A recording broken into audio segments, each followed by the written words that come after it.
Esse é Liechtenstein, um microestado situado entre a Suíça e a Áustria, sem acesso ao mar e governado por uma monarquia centenária.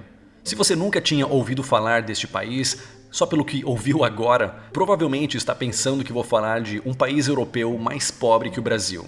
Porém, Liechtenstein não é apenas rico, é um país estupidamente rico. A maioria desses países muito pequenos são retirados de vários rankings, e com bons motivos. Imagine que exista um país composto somente de um bilionário e 2 mendigos. A riqueza média da população estaria na casa das centenas de bilhões, ao mesmo tempo que podemos dizer que 2/3 da população está abaixo da linha da pobreza. Logicamente, essas duas coisas não fazem muito sentido juntas, e essas distorções são comuns quando a amostra de análise é muito pequena. Por causa disso, muitos países considerados microestados são excluídos das análises econômicas. Porém, se levarmos em conta esses pequenos países, Liechtenstein tem o segundo maior PIB per capita do mundo, com mais de 181 mil dólares, logo atrás de Mônaco, com 185 mil. No meu vídeo sobre os 7 países com o maior poder de compra, eu já falei dos problemas do PIB como métrica. Mas o fato de que a população de Liechtenstein é rica não pode ser subestimado. Mas como esse país, menor que algumas fazendas brasileiras, pode ser tão rico? Qual o modelo econômico seguido por Liechtenstein? Qual a história do país e o que podemos aprender com ele? Descubra tudo isso e mais aqui nesse vídeo. E esse é o canal Rafael Scapella. Like e inscrição, você não pede, você conquista. E eu trabalho online desde 2015, muito antes da pandemia forçar governos e empresas a aceitarem essa forma de trabalho como trabalho de verdade. E você também pode trabalhar de forma remota, de onde você quiser. Saiba mais em profissãonomade.com.br. Mais detalhes no final do vídeo. Liechtenstein é um país pequeno, com uma área de 160 km², sendo um pouco menor que a capital do Rio Grande do Norte, Natal, mas com menos de 1/20 da população da capital Potiguar. Mas, mesmo entre os micropaíses, Liechtenstein está acima da média em tamanho. Liechtenstein tem 1/10 do tamanho da cidade de São Paulo, enquanto Mônaco tem 1/4 do tamanho do bairro do Tatuapé, na zona leste da capital paulista. E como você já deve ter reparado pela pronúncia difícil do país, sim, lá se fala alemão. Mas há também o nome aportuguesado, Liechtenstein, que eu sinceramente não acho tão mais fácil assim de pronunciar. A capital do país é Vaduz, às margens do rio Reno. Do outro lado do rio está a Suíça. E esse rio é um dos mais importantes da Europa, não só historicamente, mas atualmente, já que ele desemboca no porto de Roterdã, o maior porto da Europa. Bem, é complicado comparar um mini país de 40 mil habitantes com o Brasil, que tem mais de 200 milhões de habitantes.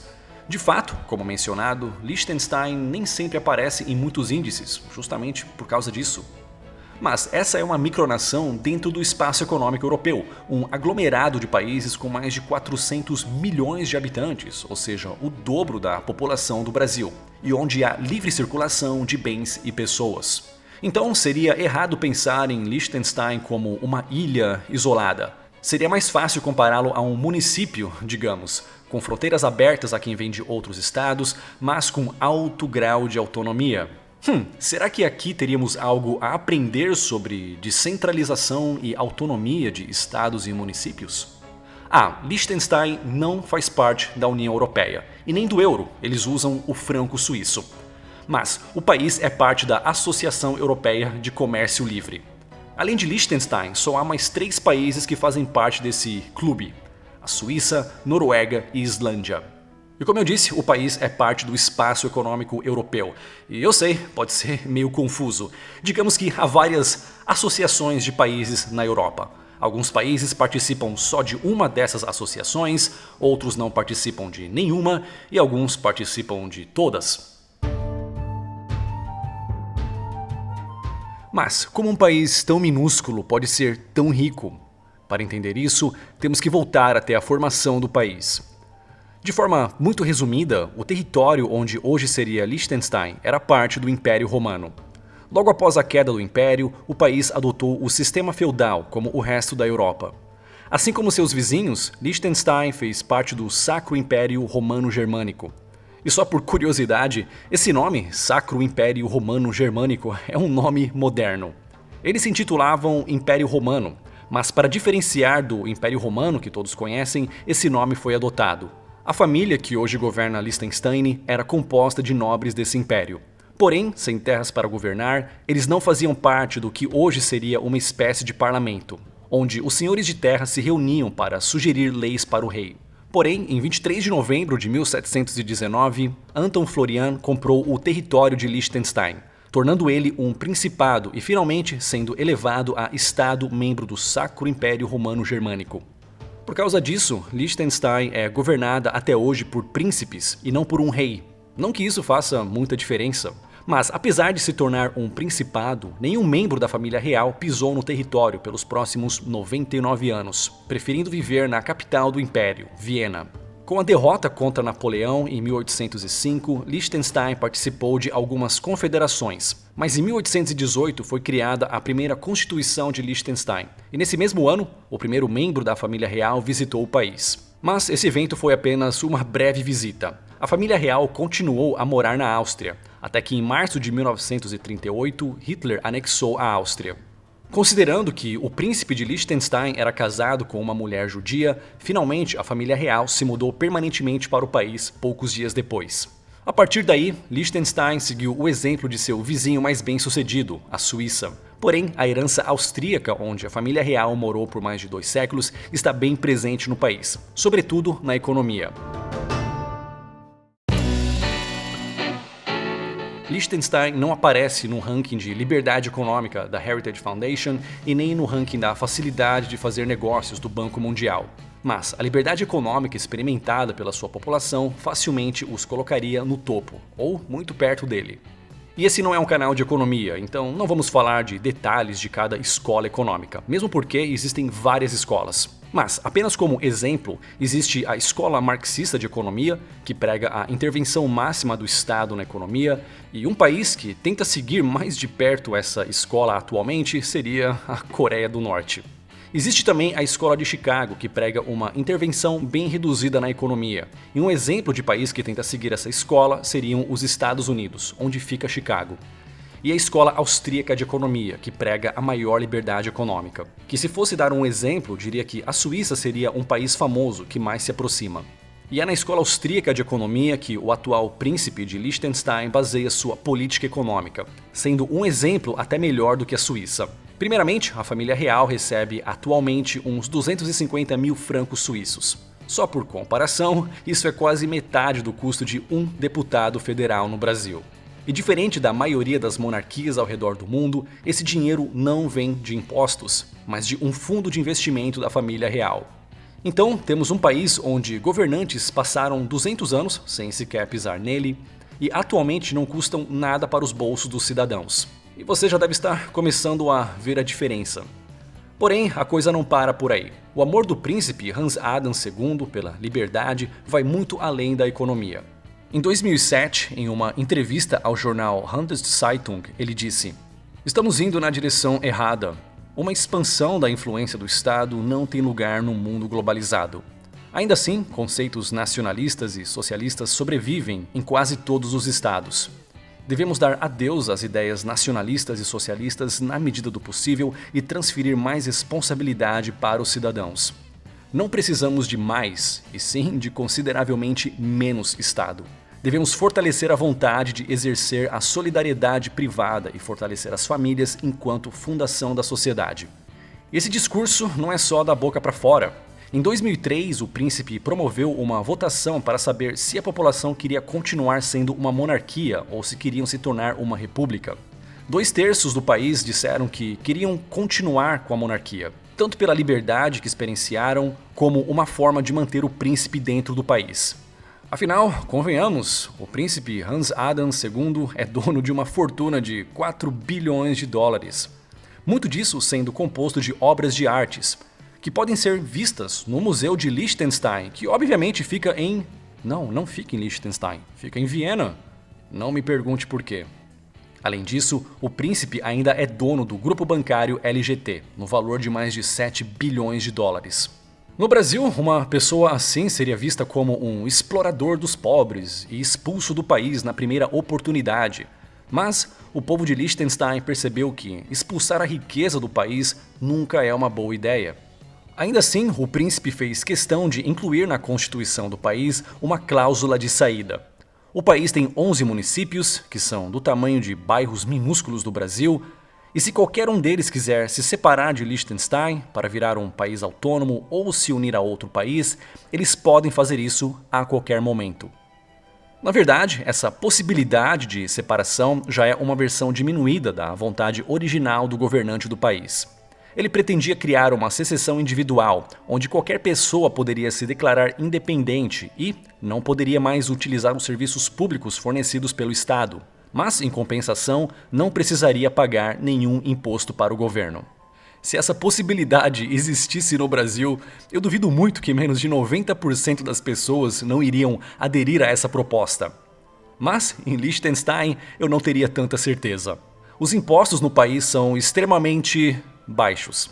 A alíquota máxima do imposto de renda é de 17,8%, enquanto que no Brasil é de 27,5%. O desconto da Previdência Social é de 4,5% a 11%, enquanto que no Brasil vai de 7,5% a 14%. O imposto de herança vai de 0,5% a 0,7%, enquanto que no Brasil vai de 2% a 8%. Mas o maior fator para o progresso econômico do país é o imposto sobre empresas, que é no mesmo nível da Irlanda. E eu nem preciso dizer que é mais baixo e menos complexo que no Brasil, não é? Por causa disso, o país, que tem menos de 39 mil habitantes, tem mais de 670 mil empresas. Um fato interessante é que o país inteiro tem apenas 90 advogados, ou seja, cada advogado atende em média 7 mil empresas. Mas isso se dá porque o sistema legal de Liechtenstein é tão simplificado e livre de burocracias e burocracias que muito raramente você precisaria de um advogado no país. Por outro lado, um ramo que tem muita demanda em Liechtenstein é o de contabilidade. Se a Suíça fosse o banco do mundo, então Liechtenstein seria o contador do mundo. Imagine que você é dono de uma construtora brasileira e vai construir um prédio. Você precisa de dinheiro para comprar o terreno e começar a obra. Pegar um empréstimo no banco seria muito caro, então você faz um acordo com um fundo de investimento americano, que é filial de um fundo de investimentos alemão que arrecada capital de coreanos. Imagine a confusão que isso daria entre conversões de moeda, lucros de cada parte e impostos a pagar em cada país. Em Liechtenstein, isso é muito fácil de se calcular. E já que muitas empresas têm contas em bancos suíços, a proximidade e acordos entre os dois países facilitam a contabilidade a ser feita em Liechtenstein. Porém, a economia do país não se resume em serviços. A indústria, apesar de pequena, como tudo no país, é muito respeitada pela produção de bens específicos e de alta qualidade. O melhor exemplo disso é a indústria de aparelhos ortodônticos. Se você fosse fazer uma cirurgia de canal ou implante dentário, você gostaria que seu dentista utilizasse uma broca feita em massa na China ou uma fabricada em Liechtenstein com garantia de qualidade total? Por causa disso, os salários no país são bem altos, o que acaba fazendo com que o custo de vida também seja alto. E Liechtenstein ainda é mais barato que a Suíça, que é um dos países mais caros do mundo, mas fica levemente acima dos países nórdicos. Mas ao contrário de Angola, sobre o qual falei recentemente, que é cara porque políticos impedem as pessoas de comercializar livremente, Liechtenstein é caro porque a população é muito rica, justamente porque o governo não interfere tanto na economia. Uma observação inevitável de quem visita o país é a qualidade de vida e a alta renda dos cidadãos. Meu amigo Eric, que passou por Liechtenstein de motorhome, me disse que se cansou de ver tantos Porsches e BMWs circulando casualmente. Esse é o padrão do país. Sim, você tem um Porsche, seu vizinho ao lado tem uma BMW e o vizinho da frente acabou de comprar um Tesla. Nem dá para ostentar quando há tanta igualdade de prosperidade. Já em países onde há igualdade de pobreza, consequente da falta de liberdade econômica, fica mais fácil ostentar quando você se sobressai um pouquinho. Em cidades grandes e pequenas no Brasil, é muito comum ver indivíduos que mal ganham $1.000 por mês, R$ 5.000, querendo ostentar uma Hilux ou outro carrão, um passivo financiado para pagar em 5 anos ou mais. Enquanto no Brasil é muito comum a cultura de brincar de fingir que é rico, gastando o que ainda não ganhou, em Liechtenstein as pessoas não colocam a carroça na frente do boi. Primeiro você enriquece, depois você gasta. E agora vem a pergunta milionária. É bom morar em Liechtenstein? Se ainda não ficou claro, viver em Liechtenstein é ótimo. Se você conseguir fazer isso, é claro. Se você quiser estudar no país e tiver dinheiro para isso, também não é algo impossível. Mas trabalhar ou se tornar um cidadão já é algo um pouco mais complicado. A única maneira de ganhar o visto de residência é trabalhar em uma empresa situada no país. O que é bem difícil, já que a mão de obra de lá é bem qualificada. E empresas geralmente vão contratar cidadãos do país para trabalhar nelas. Como se não bastasse isso, adquirir a cidadania do país é ainda mais complicado. De acordo com o site especializado dualcitizenship.com, você poderia casar com alguém de Liechtenstein e aplicar para a cidadania depois de 10 anos de residência no país. Ah, e tem que fazer prova de alemão também. E outra coisa, tem que renunciar a qualquer outra cidadania que você tenha. Ou você poderia se naturalizar por tempo de residência. Isso é, depois de 30 anos residindo no país. E aqui também você precisaria falar alemão e renunciar a qualquer outra cidadania que você tenha. Aparentemente, essa lei dos 30 anos de residência não está escrita em pedra. Esse tempo pode ser reduzido através de uma eleição em todo o país, que como vimos, não é lá tão grande assim. Onde as pessoas vão escolher se você merece se tornar um cidadão do país com base em suas habilidades e trabalhos. Eu trabalho online desde 2015. Nessa época, muitos achavam que isso era papo furado ou coisa de gente sortuda. Mas, após 2020, muitas pessoas, empresas e até políticos entenderam que essa forma de trabalho veio para ficar. Aprenda como construir um portfólio irresistível para clientes e empresas, como ser um freelancer de sucesso, como criar campanhas de vendas e muito mais com o nosso curso Profissão Nômade. Se você não se identificar com o curso, devolvemos todo o seu dinheiro dentro do período de garantia. Então você não tem nada a perder, mas tem muito a ganhar. E aqui estão 2 vídeos relacionados. Esse vídeo aqui sobre Nauru, um mini país que ganhou na loteria e depois perdeu tudo. Ou esse vídeo sobre a Noruega e por que ela ficou tão rica. Muito obrigado e nos vemos no próximo vídeo.